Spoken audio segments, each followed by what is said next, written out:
All right. So welcome everybody. It's so good to see everybody. It's so great to see some familiar faces and old faces, and no such thing as an old face. But just a reminder, through tonight's class, you all are muted, and I'm going to be teaching a little bit about joy, love, ease, and peace, and finding those vibrations more often. And then at the end, I'll do a questions and answers. And none of you guys are actually on the recording, just so you guys know. It's just me. So welcome. I'm so excited y'all are here. So, and for the recording, if there's background noise, it's my 15-year-old son and his friends making joy look very easy. So it's kind of ironic that I had to get them to turn the rap music down.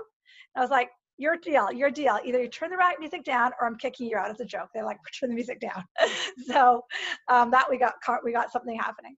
So why I got guided to teach this class was because joy and love and ease and peace are much easier places of settling into if we'd be willing to go there. In fact, it's our natural, normal energy. It's our normal vibration if we're willing to allow it. Okay? Now, the hard part is and the analogy that's used by the Abraham work is it's like a cork that's bobbing. And most of the times, our cork is literally, we're pushing the cork down. With all of our fears, all of our resistances, we're pushing the cork down. And the Abraham analogy says, if you stop pushing the cork down, the cork is going to bob. And that's what joy and ease and peace are. Now, that does not mean you ignore your emotions. In fact, that's exactly the opposite. You want to be completely honest with what you're feeling, okay? And sometimes you're feeling crap. And sometimes you just need to be with someone and say it, okay? And being with it is actually more important than we all realize, because a lot of us have made a whole career out of not acknowledging our emotions. Does that make sense? It's like, I'm not going to feel that way, especially in the spiritual world. A lot of people think if I feel bad, that I'm doing a mistake. And if you hear this once or 1,000 times from me, that is not at all real. You are feeling what you're feeling. X marks the spot, and it does not need to be changed right now at the second. Now, if that's the only thing you remember from tonight's class, that's the one thing I want you to remember. Please be honest with how you're feeling, because honesty and integrity is, okay, I'm feeling like this, I feel anxious, I feel crappy, and that's okay. So what's ironic, just on a personal level, is I hit a little bit of anxiety this morning, and I might share that at the end, share what happened at the end. But I hit this spin of anxiety this morning, and what's ironic is I'm teaching an abundance class right now, and there's around abundance, so it's ironic that I hit this spin of anxiety. But the key when you hit an emotion that I've hit before many times is you hold the emotion in one hand, okay, of say anxiety. And y'all know that the opposite of anxiety, say around money, is abundance. We'll just use that. Or the opposite of say, it's going to vary for each of you, but the word I keep hearing is if you're into despair or strife, the opposite may be peace and ease, right? The whole idea of this work is to be able to sit with your emotion and know that there's an opposite. And the more you can sit with both in the dichotomy, the more you can move through it. There's a quote that I might bring in before class ends. I might just teach it because I think the quote is sitting outside. It's from Jesus, and I might teach it at the very end. And he says something like, and I'm paraphrasing, one of the things that we're here on the human planet, human earth, to do is to see opposites, the dichotomy, good, bad, hot, cold, right, wrong, good, bad, is not, right? And to hold both and to see the value of both. And to not get tailspun by other, to see them. And the quote, when I pull it up later, if I can find it, he says that is the entry into the gateways of heaven. Because in the element of being in the human body, we live in dichotomy. So how can we have joy if we don't have despair? How can we have peace if we don't have misery? How can we have love if we don't have sadness and sorrow? They go hand in hand. But it's our getting caught up in them and being able to step outside and see them. That's the first part I'm going to teach you. Second part I'm going to teach you is that being in the human body is 100% about our relationship with our divine I am. I'm going to use words interchangeably tonight. Our divine I am, our source, our spirit, our higher self, our soul. I don't care what words you use. The entire experience of being on the planet Earth is about Divi in her human element, Divi, the personality Divi, and my relationship with that part of me. Just sit with that for a second.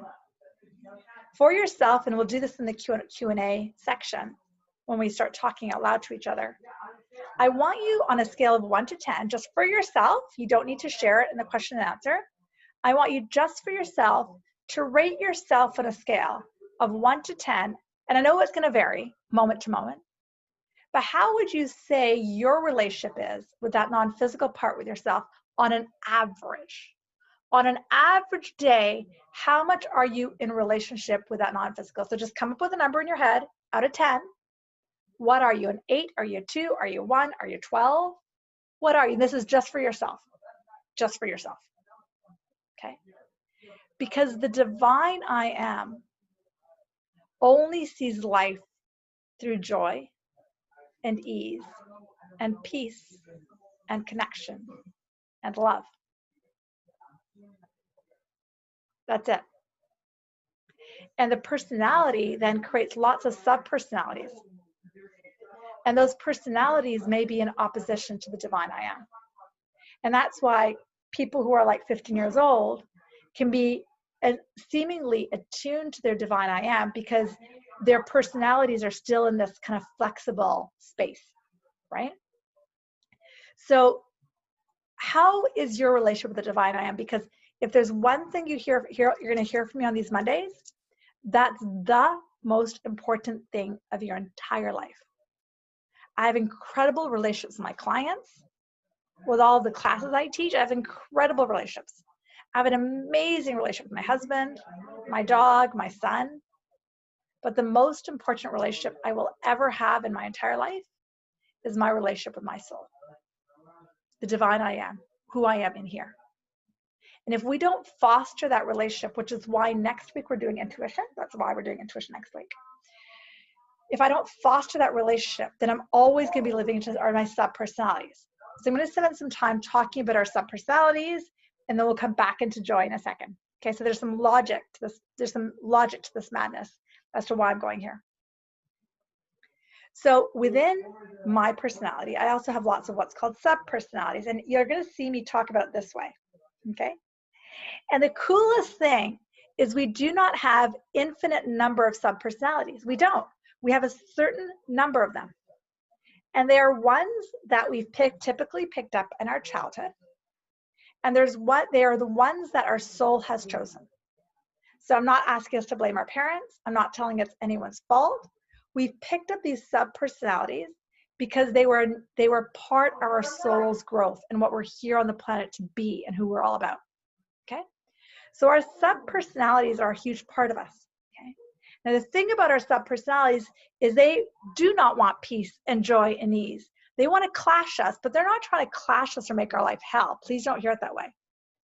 Our sub-personalities are all formed in our younger years, the word sub, in our subconscious, 0 to 12, 0 to 15 years of age. So for example, if you always watched your parents fighting, you'd be holding one of the sub-personalities you might have formed, lots could form from it, but if you always watched your parents fighting, a sub-personality you might have taken on is, I'm afraid of relationships. Or you've taken on, I need to fix things, right? Everybody's going to respond differently depending on what their soul's growth here is. So we pick those up from 0 to 15. And how I describe it is I'm not blaming your parents. You chose your parents for the formation of these sub-personalities. How I describe it typically is our parents gave us a huge buffet with millions of options. And we go ahead picking up certain things, going, I want this, and I want this, and I want this, and I want this, because I want those sub-personalities that are going to challenge me so I can heal them. Okay? So the abandoned, the perfectionist. I swear about 80% of us on this call are perfectionists. Obsessive compulsive. I'm not good enough. Anxiety. I'm never going to make it. Where's my money coming from? I'm feeling I'm tuning into a lot of you guys. I'm not good enough. I'm afraid of my health. What's going to happen to me? Who's going to take care of me? That's somebody else says very loud. Just came in. Very loud. Who's going to take care of me? So all of these sub-personalities are formed in our younger years. Now, the thing is, moment to moment to moment to moment to moment, for your human brain, I'm going to describe it as a clash. But it's not a clash. It's a clash between that sub-personality and the divine I am. The divine I am does not fight like the dog that's barking outside, which is really funny because this dog just started barking. The divine I am does not bark, ever. The divine I am that I'll teach you next week in intuition is all a soft, loving, repetitive, and gentle voice. You're incredible. You're incredible. You're incredible. You're incredible. You're incredible. You're incredible. You're incredible. Keep going. Keep going. Keep going. I love you. I love you. I love you. You're amazing. You're amazing. You're amazing. Thing is, we can't hear that voice because the dog barking from the sub-personalities is trying to keep us safe. If you understand the human brain, how it works, you understand the amygdala, the midbrain, the reptilian brain, that's how our brain is set up. But we can actually wire around it. We can wire around these sub-personalities. But the first thing is, we have to know what they are. And the biggest one for a lot of people on the call right now is, I'm not enough. And guys, if you're around me, that's absolutely impossible. Because people that are attracted to the work I do are huge lighthouses in the world. Huge powerhouses, huge powerhouses, huge, huge, huge. And the dog barking all the time in the back of your brain that says, you're not enough. You're not going to make it. Where's the money coming from? You're never going to get there. Who are you? You're not smart enough. You can never feel joy if you're thinking that way, ever. It's impossible. It's actually impossible. Impossible. Like impossible. That's why you're on this call, right? But our work is to merge our humanness with the divine and to know there's no gap. I'm going to say it again.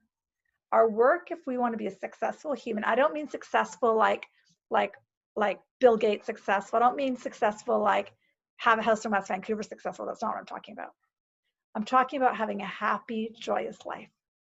If we want a happy, joyous life, and this again is from Jesus, we want to marry our sub-personalities, our persona, with our divine nature. And a lot of it is about understanding that these sub-personalities that we've chosen actually are not true. And a deep element of radical forgiveness of a story that says, I'm anything less. So breathe into that before I take you into a mini exercise. Just breathe. Take about 4 or 5 or 10 deep, slow breaths. Just being present right now. Gently close your eyes. Put your hand on your heart. And say in your mind's eye or out loud. If you're driving, obviously you're not going to do this. Eyes closed, breath moving, hand on your heart. I am a connection with the divine. I am. I am a connection with the divine. I am. I am spirit with a capital S. I am a soul that loves. I am a being of love. The truth of who I am is big and expansive and love. I am love. I am expansive. I am whole with a W. I am the divine. I am. And the more you repeat this, and I just want you to keep your hand on your heart as I talk, the more you repeat this, the more you breathe consciously, the more you're going to get attuned to that inner energy of your truth. And then from that, you've got to start to create a relationship with these sub-personality voices, because they rule our brains. And physiologically, that's their job, to protect us, to keep us in fight or flight. But if we don't have a relationship with them, they live us. So the way through to find more joy in our life is actually connecting with our truth, with who we really are, to marry the human nature of who we are with the divine nature with who we are, and forgiving ourselves for thinking anything different. And within that comes perfect joy. We don't have to push for joy. We don't need to make anything happen. We don't need to write a book. We don't need to get married if we don't want to. We don't need to make $1 million. We don't need to do anything. We want to marry ourselves with ourselves. We want to connect with who we are on the inner plane. And then the outer plane just starts to move. Take a few breaths. If you haven't gently opened your eyes, gently open your eyes. Come back. So the ways of joy, freedom, and ease, which is what I call this workshop, is much easier than anyone's ever made it to be. I'm not going to ask you guys to journal. I'm not going to ask you guys to meditate necessarily. I'm not going to ask you to go on a roller coaster. I'm asking you to connect and hear. There is a voice in you, guys, that loves you unconditionally. And the question I'm going to ask you, are you willing to love yourself unconditionally? Take a few breaths. If we own that we are the human incarnation of spirit. Spirit is not outside of us, but spirit is both inside of us and outside of us.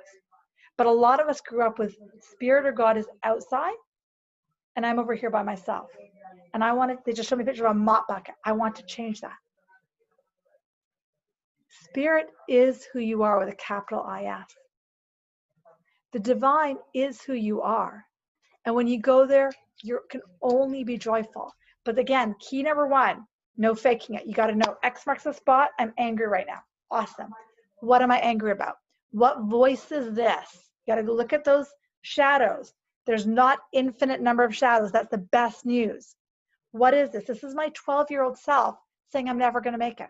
Oh, that's my 6-year-old self saying I'm not pretty enough. Oh, there's my 13-year-old self saying you're afraid of abandonment. Oh, that one again. Darn it, darn it, darn it. Now I'm going to do some processes because I've chosen that. I'm going to merge the divine I am that knows the truth of who I am and forgive the thought that I was ever enough. Forgive the thought that I was ever not enough. Because I've always been enough. I am enough.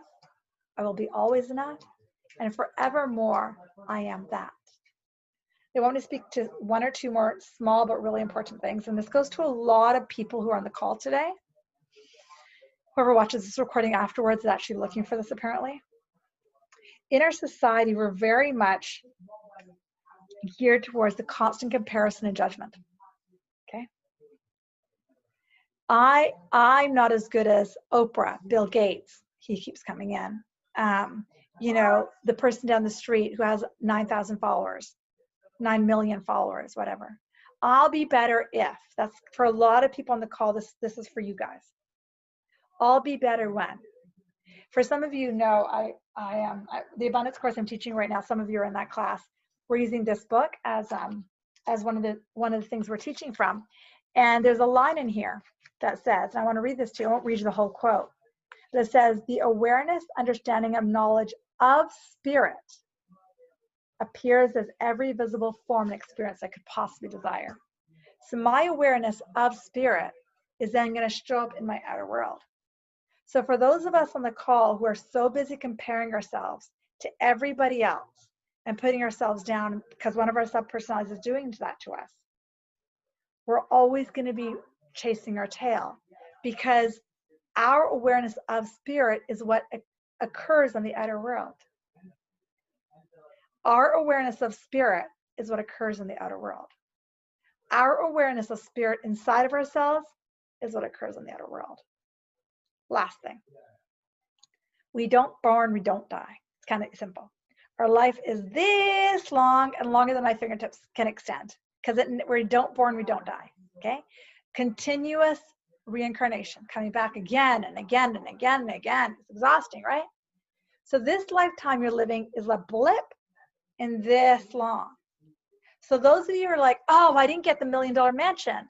I didn't have those 3 kids. I should have done this. I could have done that. You're living this blip of this long. This moment right now, 5:53, July 20th. This moment in time will be gone very soon.